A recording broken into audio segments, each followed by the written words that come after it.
تو اسلام پہ شہید ہونے والی پہلی وہ عورت حضرت سمیہ رضی اللہ تعالیٰ عنہ، جس نے اسلام کو بلند کرنے کے لیے اپنی جان تک قربان کر دی۔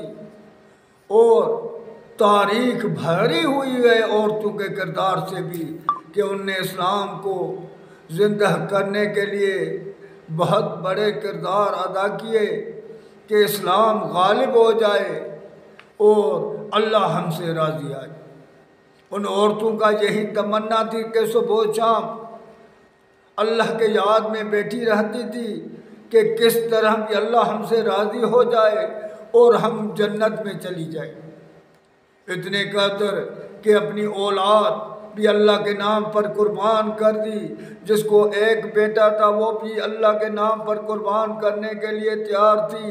2 بیٹے 4 جتنے بیٹے ہوتے تھے وہ کہتے تھے سارے ہمارے اللہ کے نام پر قربان ہو جائے اور اسلام کا شان بلند ہو جائے۔